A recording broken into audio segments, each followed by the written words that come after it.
Čas bo zdrav!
Organizacijskemu odboru sem hvaležen, da me je povabil k priložnosti izjavi po polaganju vencev tukaj na spomeniku v Draževšah.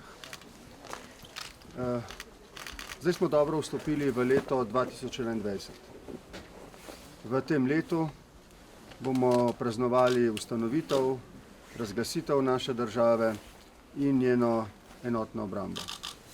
Spomnili se bomo voditeljev in enotnosti ljudstva, ki je botrovala ustanovitvi države in njeni enotni obrambi.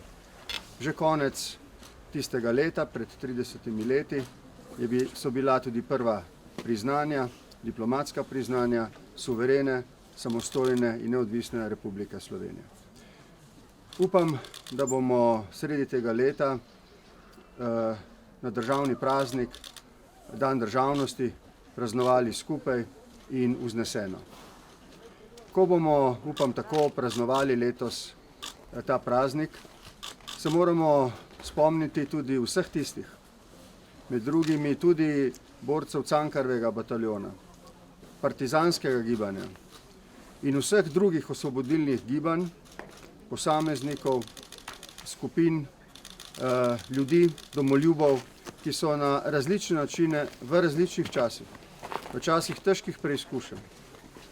Samo v 20. stoletju, po prvi svetovni vojni, Maistrovih borcev, v času druge svetovne vojne, partizanov, po razglasitvi naše države, veteranov, ki so branili samostojnost suverene Slovenije.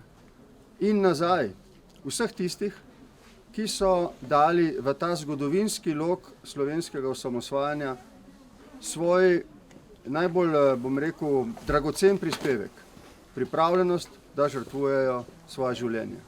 In mnogi so jih tudi žal res. Upam, da bo praznik letos, dan državnosti, praznik, ko bomo to obeleževali skupaj in vzneseno. Veseli, da smo v prvi polovici tega leta tudi premagali širjenje virusa, ki je tako globoko posegal v zadnjem času v naša vsakodnevna življenja.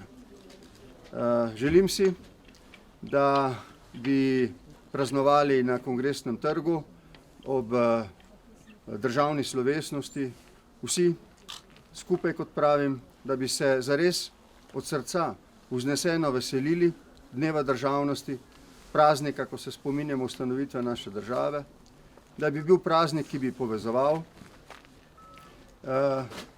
Če smo torej za praznik dneva samostojnosti in enotnosti 26. decembra lani dobili, in to je nekako simbolno, cepivo, ki je vendarle,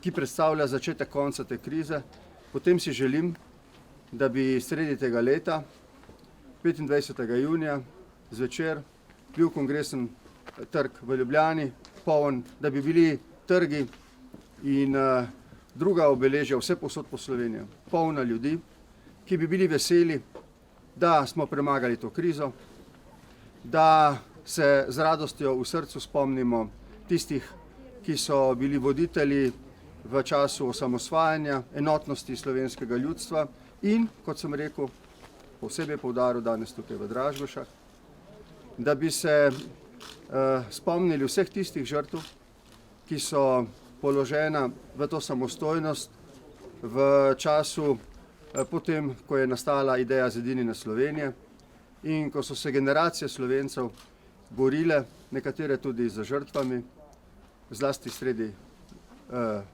prejšnjega stoletja, v času osvobodilnega gibanja, zato, da so nastali pogoji, v katerih smo potem lahko s plebiscitom enotni in pol leta kasneje, pred 30 leti, ustanovili samostojno slovensko državo.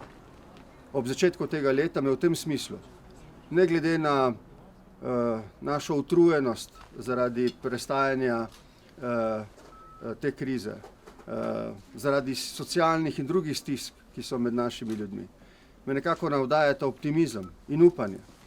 Upam, da bomo razumeli priložnost, ki nam jo daje letošnje leto, ko praznujemo 30.